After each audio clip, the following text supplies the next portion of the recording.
The world was silent. What once had been a city was now nothing more than broken stone and burned metal. The air carried the smell of smoke that never faded, even after years had passed. Buildings leaned like old bones, shattered by war, and the ground was littered with ruins that told stories of lives that no longer existed. Among the ruins walked a single figure, thin, tired, and alone. Her name was Auri. She was one of the last of her kind who remained here. The others had gone long ago, fleeing to safer places, leaving her behind as if she was nothing. She was forgotten. Her steps were slow, her silver skin dull with dust. She searched the ruins for scraps, old cans, broken tools, anything that could give her a chance to survive another day. Her people had not only left her, but had taken most of the supplies when they fled. Hunger lived in her stomach like fire. Thirst cracked her lips. Every day was the same. Wake up cold, wander through ruins, and hope to live until the next sunrise. At night, she would curl up under broken walls, shivering from the cold wind that slipped through every crack. She would stare at the stars and wonder if anyone, anywhere, remembered her name. Most days she thought of giving up, but something inside her refused. Even forgotten, even abandoned, a small spark of hope still clung to her heart. One evening, as the sun dipped behind the jagged ruins, she heard a sound she had not heard in years, a deep roar in the sky. Her head snapped up. Through the smoky clouds, a light cut across the darkness.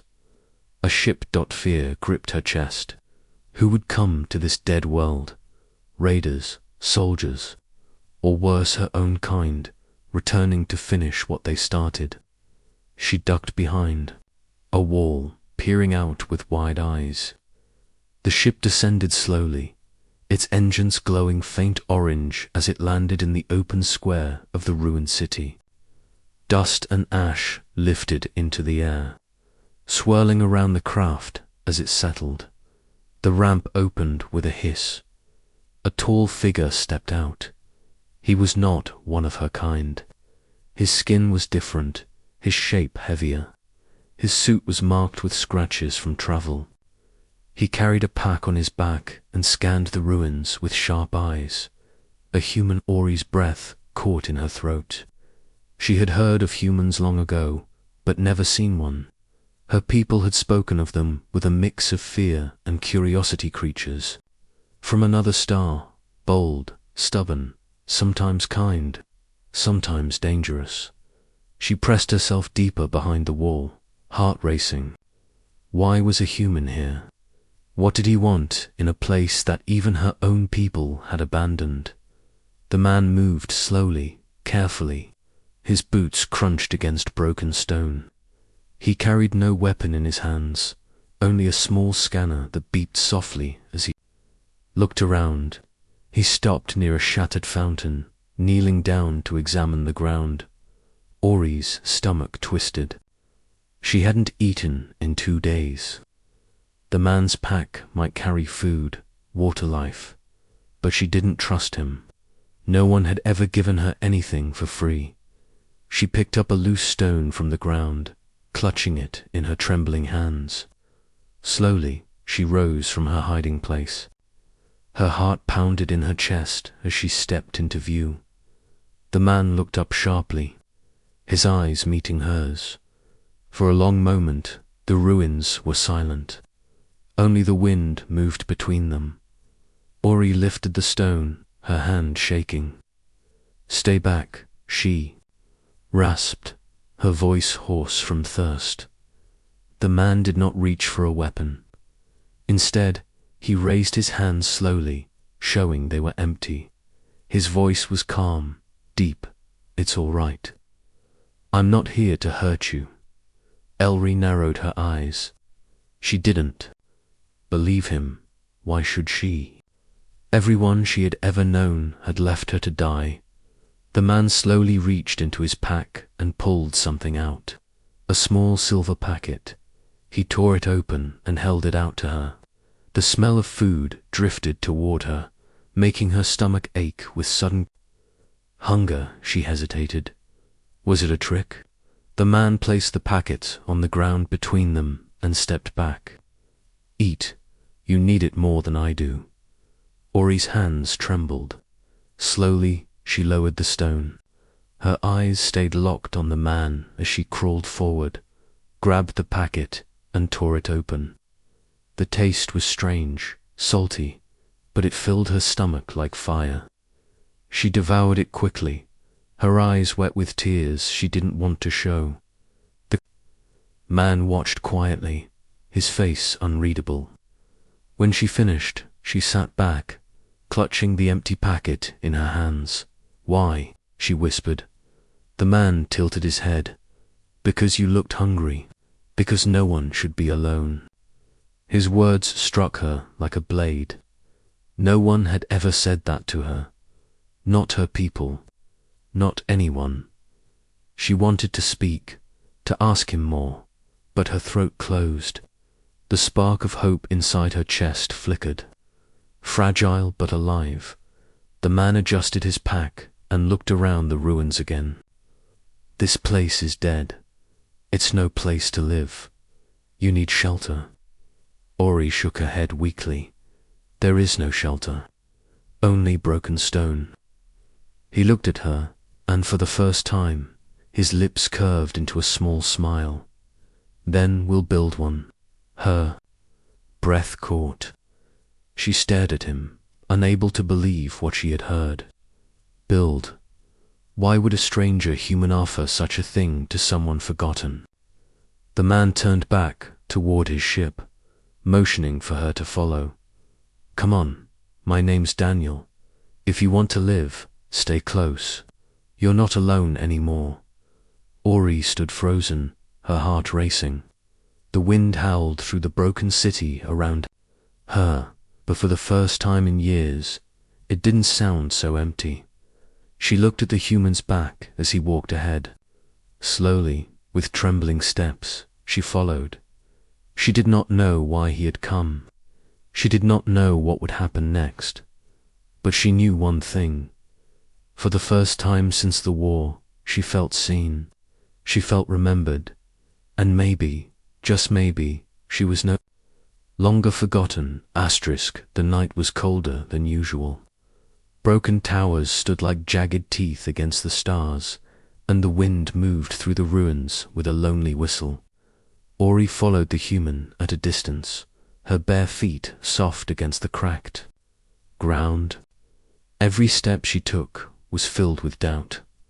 Daniel the human walked ahead with steady steps, his small light cutting through the darkness. His movements were calm, confident, yet not threatening. He carried no weapon in his hands, and from time to time he glanced back to make sure she was still following. Ori's mind raced. Why was he here? Humans were wanderers.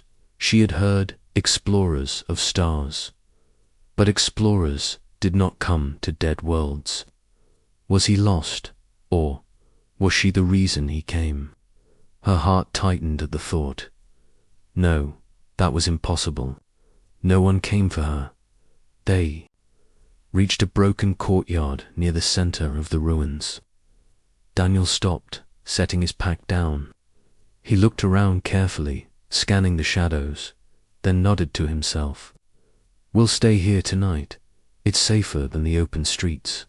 Ori's eyes narrowed. Safer? Nothing here is safe. Daniel gave a small smile. Maybe not, but we can make it safer.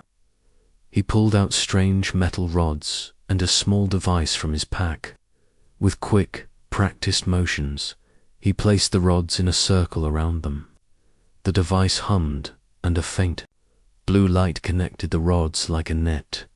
Ori stepped back, startled. What is that? Shield, Daniel explained simply. Keeps out drones, wild beasts, maybe even raiders if they come sniffing around. She stared at the glowing barrier. It felt unreal, like magic. Her own people had such technology once, but it had been lost or taken in the war. Seeing it again made her chest ache.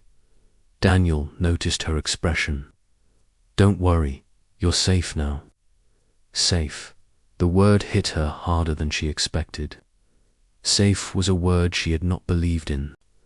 For years, he sat down on a broken stone block and opened a small container from his pack. The smell of warm food drifted into the air. Ori's stomach growled loudly, and she flushed with embarrassment. Daniel looked at her and raised an eyebrow. Hungry again, she crossed her arms, defensive. "I do not need your food, but—" Her body betrayed her words. Her eyes fixed on the container, her throat swallowing hard. Daniel didn't argue. He simply set the food on the ground between them and pushed it toward her. "Suit yourself." Minutes passed. The smell was too strong, the hunger too deep. Slowly, Ori reached for it, her hands shaking. She ate quickly, almost desperately, afraid it would vanish. Daniel said nothing, only watched quietly. When she finished, he spoke. "What's your name?" She hesitated. It had been so long since anyone asked. She almost forgot how to say it. "Ori," she whispered at last. Daniel nodded. "Ori, good name." She frowned. "Why do you care? Names mean nothing. I am nothing." Daniel leaned forward slightly, his eyes steady. "You're not nothing. I see someone strong enough to survive when no one else could. That means something." Her chest tightened, and she turned away quickly, afraid he might see the tears in her eyes. No one had spoken to her like that before, not even her own people. The night stretched on. Ori sat near the barrier, hugging her knees. Daniel worked, quietly repairing a small tool from his pack, humming softly to himself. The sound was strange, unfamiliar, but somehow calming. After a long silence, Ori spoke, her voice barely audible. "Why did you give me food? Why help me?" Daniel looked up. "Because you needed it." She shook her head. "People do not give without wanting something in return." He thought for a moment, then shrugged. "Maybe humans are different. Sometimes we just help because it's the right thing to do." The words felt unreal to her, like a story told to children, and yet the look in his eyes was steady, true. Before she could answer, a sound echoed through the ruins. A distant clatter like stone falling under heavy feet. Ori's body went stiff. She knew that sound. Raiders, her people, were gone, but scavengers still roamed the broken world, stealing from the ruins, hunting survivors like prey. She jumped to her feet, panic in her voice. "They come. We must hide." Daniel stood calmly, switching off the small light. "Stay inside the shield. Don't move." Ori clutched her arms around herself, trembling. Through the cracks in the wall, she saw shadows moving in the distance, figures creeping between broken pillars. Her heart pounded. She had hidden from raiders before, always running, always afraid. If they found her now, it would be the end. But Daniel did not run. He picked up a small device from his pack and pressed a button. A low hum spread from the shield. The raiders moved closer, then stopped. Confused, they circled, muttering, their voices carrying through the night. After a while, they cursed and left, moving back into the darkness. Ori stared at Daniel in disbelief. They left. He nodded, setting the device back down. "They don't like the frequency. Hurts their ears." Simple trick. Her knees weakened, and she sat down hard.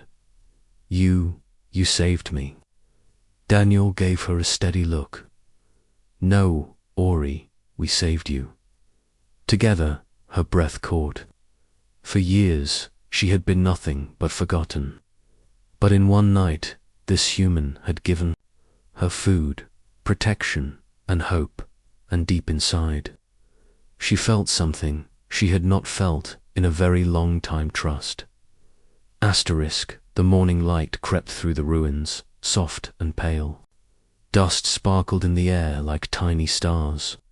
Ori woke to the faint hum of the shield fading out, her body stiff from sleeping on broken stone. For a moment, she forgot the human was there. She sat up quickly, her silver eyes scanning the courtyard.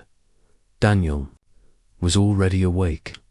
He stood at the edge of the ruins, his sleeves rolled up, lifting heavy stones with steady arms. He placed them one by one into a rough outline on the ground.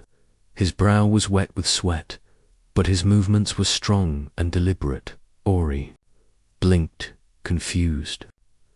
"What are you doing?" Daniel glanced at her, then back to the stones. "Building," she tilted her head. "Building what? These ruins cannot be fixed." He straightened, brushing dust from his hands. "Not fixing the ruins. Building you a shelter, something better than sleeping in the cold." Ori's mouth opened, but no words came. She stood, hugging her arms around herself. "Why?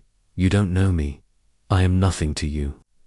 Daniel's eyes softened, but his voice stayed firm. "You're not nothing. Everyone deserves a place to feel safe. Even you." His words sank into her like warm fire against frozen skin. She didn't know how to answer, so she stayed silent, watching him lift another stone. For hours, Daniel worked. He used simple tools from his pack, breaking larger rocks into smaller pieces, shaping them with patient care.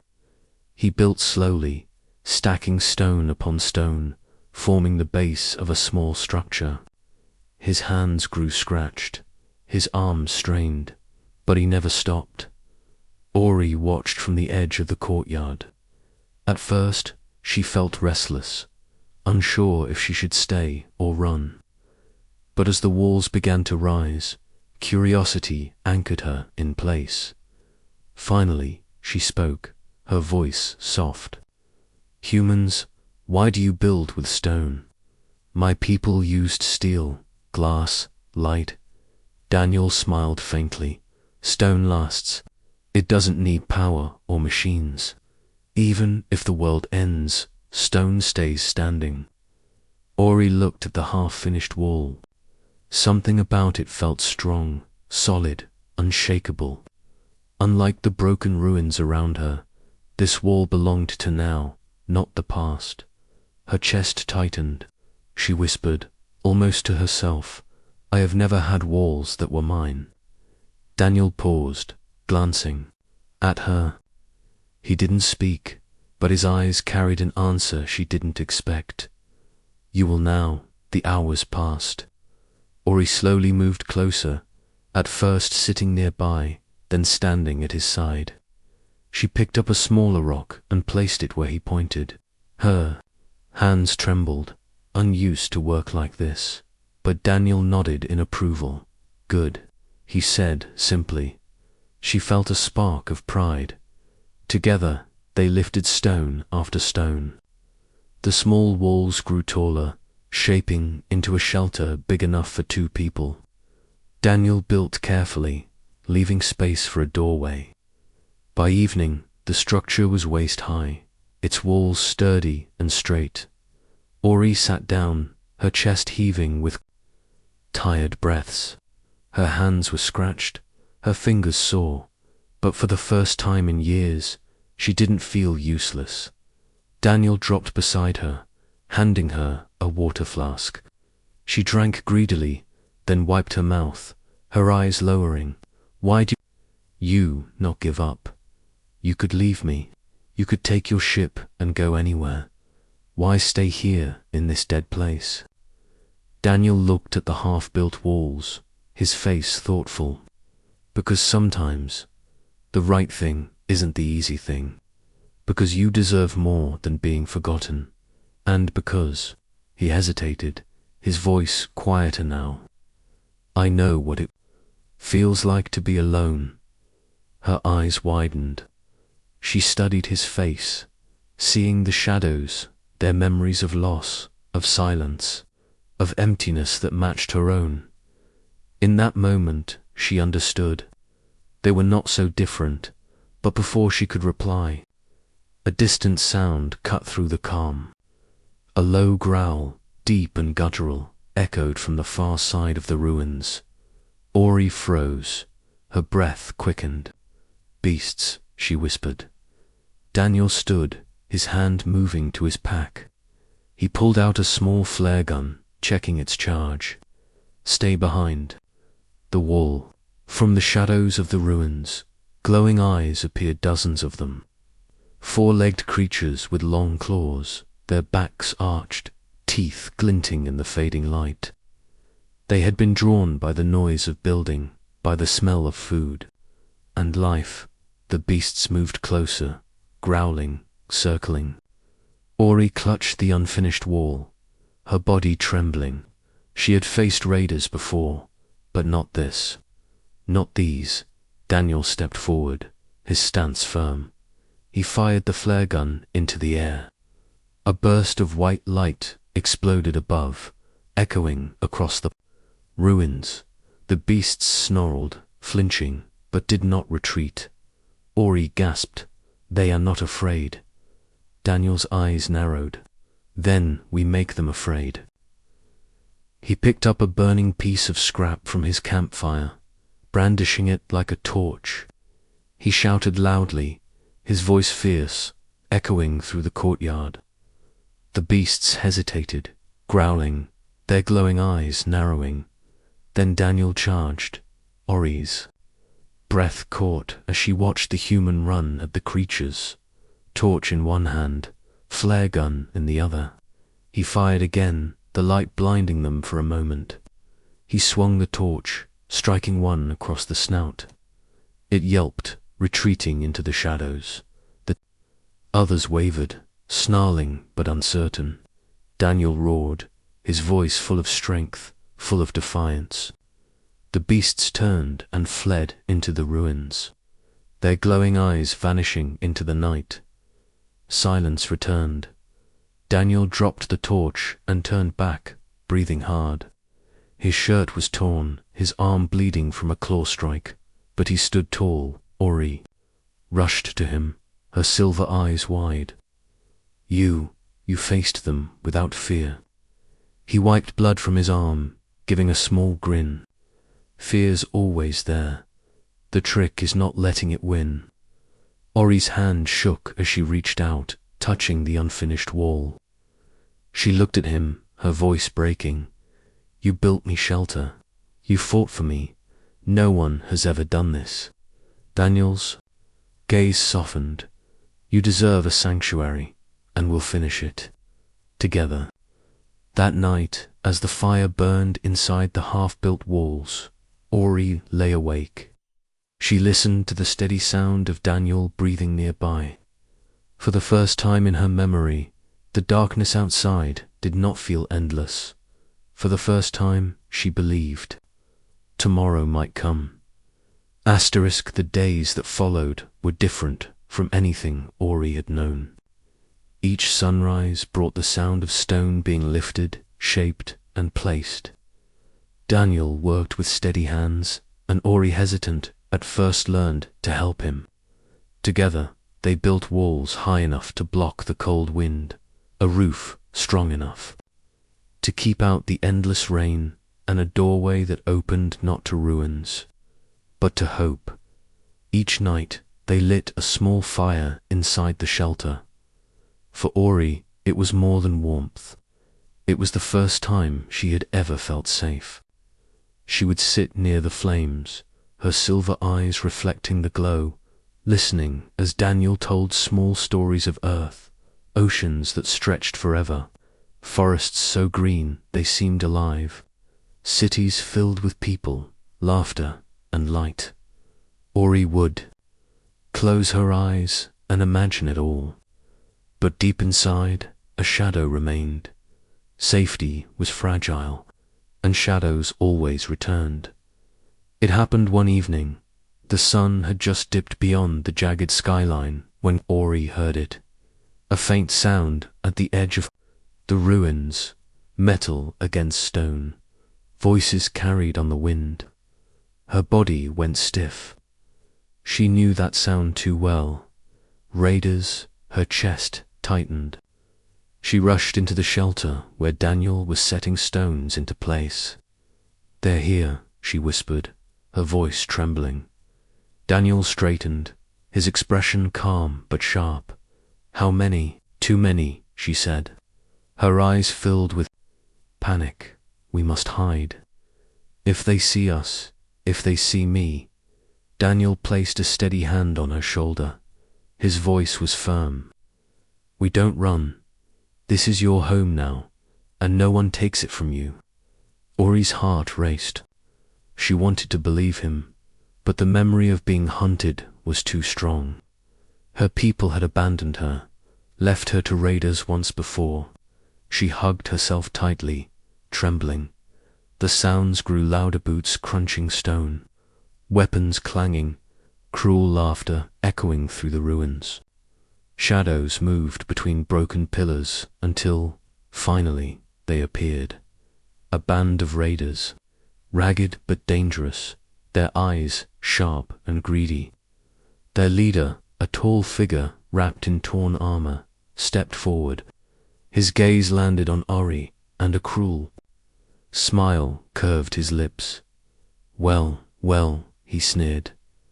"A survivor. Thought you were all gone." His eyes shifted to Daniel, and a human, too. "Strange pair, but she's worth something. Hand her over, and maybe we'll let you live." Ori's blood turned to ice. She stepped back, her voice breaking. "No, not again." But Daniel stepped forward, placing himself between her and the raiders. His voice cut through the air like steel. "She's not yours. She's not a prize. If you want her, you'll have to come through me." The raiders laughed, their voices cruel. The leader spat on the ground. "One man against all of us. You'll die quick." Daniel's eyes hardened. "Then I'll die standing." The leader raised his hand, and the raiders moved in. Daniel acted first. He grabbed a rope from his belt, pulling it sharply. Stones that he had carefully stacked near the shelter tumbled forward, crashing onto two raiders and sending them sprawling. The others charged, swinging crude weapons. Daniel fought with speed, using broken tools as weapons, striking with precision. He ducked, dodged, and countered, each movement fueled not just by survival, but by something deeper. Ori pressed against the wall of the shelter, her heart hammering.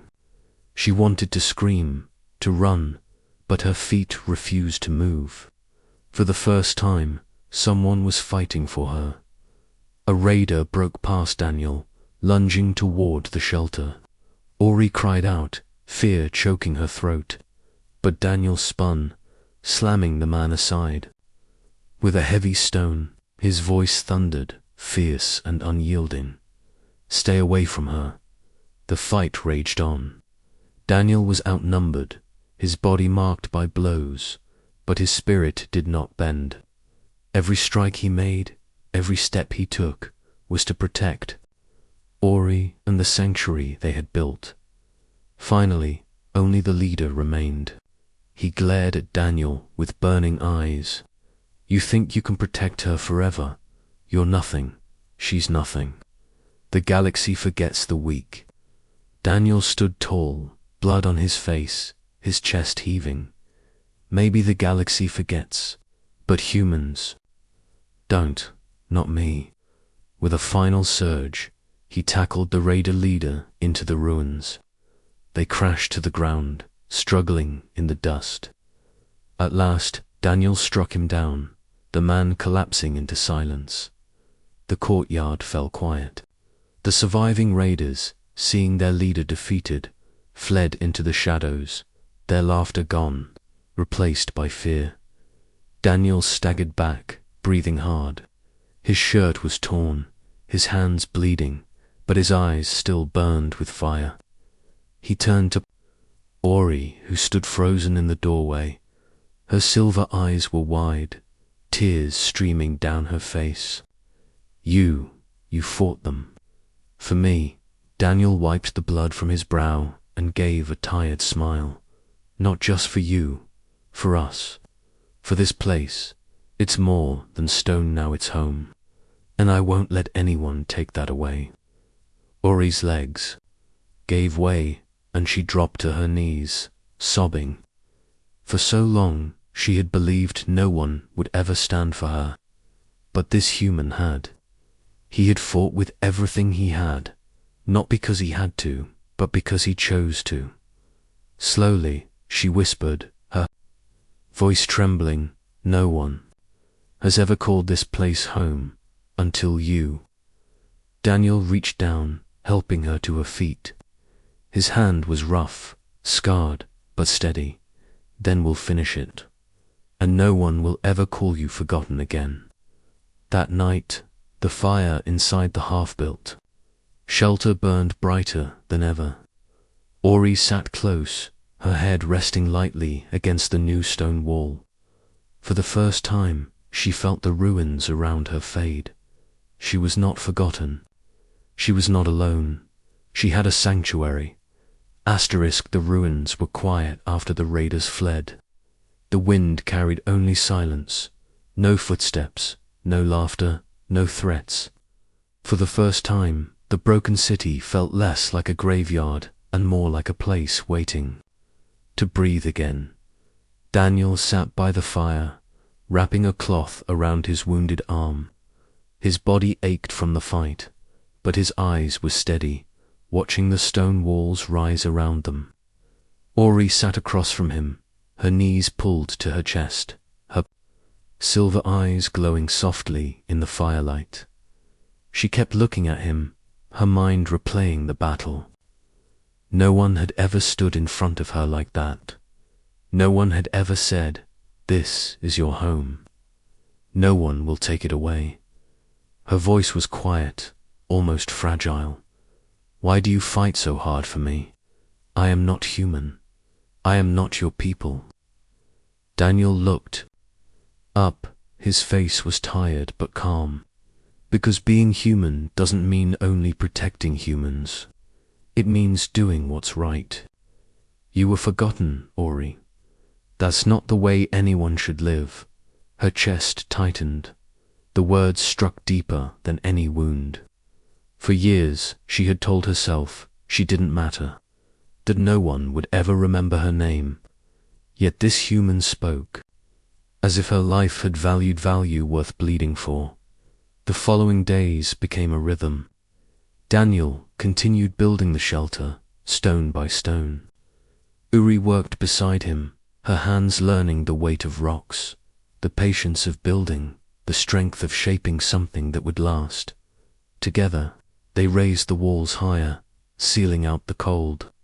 They shaped a roof of wood and stone, layered with old scraps of metal Daniel scavenged. They built a doorway framed with care, not just to keep things out, but to welcome life inside. One evening, as the sun fell in golden light across the ruins, Daniel stepped back and wiped the sweat from his brow. The shelter stood complete. Small stone home, simple but strong, glowing in the fading light. Ori's breath caught. Her hands trembled as she touched the cool stone. "It's real," she whispered. "A home, mine." Daniel smiled, tired but proud. "Ours, if you'll let it be." Her silver eyes filled with tears. No one had ever offered her such a thing. Not her people, not anyone. She turned toward him, her voice breaking. "You gave me more than shelter. You gave me a reason to live." Before he could reply, the night sky filled with distant thunder. Not raiders this time, storms rolling across the dead plains. The wind howled, carrying dust and ash. Ori froze, old fear twisting inside her. Storms had always driven her into ruins, shaking with cold, praying the walls wouldn't fall. But this time, Daniel led her inside. The fire glowed bright in the hearth they had built together. The storm raged outside, pounding against the stone. But the walls did not move. The roof did not break. For the first time in her memory, Ori listened to the storm, not with fear, but with peace. She sat near the fire, watching Daniel tend the flames. Her voice was soft, almost a whisper. It feels alive. This place, like it remembers me. Daniel chuckled gently. Not just remembers you. It protects you now. It's your sanctuary. Her lips curved into a trembling smile. The word felt heavy with meaning. Sanctuary. A place where she was not forgotten, not hunted, not alone. A place where she could rest. A place that was hers. She leaned her head against the wall, closing her eyes. All my life, I believed I was nothing. But you built these walls around me, and now I feel I am something. Daniel's eyes softened. He spoke quietly, almost to himself. Sometimes the strongest homes aren't built from stone. They're built from trust. Ori's tears slipped down her cheeks, but they were not only from sorrow. They were from something she had almost forgotten existed: hope. The storm raged outside for hours, but inside the fire burned warm. And when morning came, sunlight spilled through the doorway of the stone house, lighting the floor in gold. Ori stepped outside, the wind cool against her skin. She looked at the shelter, its walls solid, its roof strong, and she whispered the words she had never thought she would say: I am home. Daniel joined her, standing tall beside the doorway. His gaze scanned the horizon, his hand resting lightly on the stone wall. And no one will take that from you. The ruins around them were still broken. The world was still scarred. But here, within these walls, something new had begun. Not just survival, not just shelter, a sanctuary. And though the galaxy beyond still carried shadows, Ori knew one truth: she was no longer forgotten, because one human, with nothing but his hands and his heart, had built her a home from stone.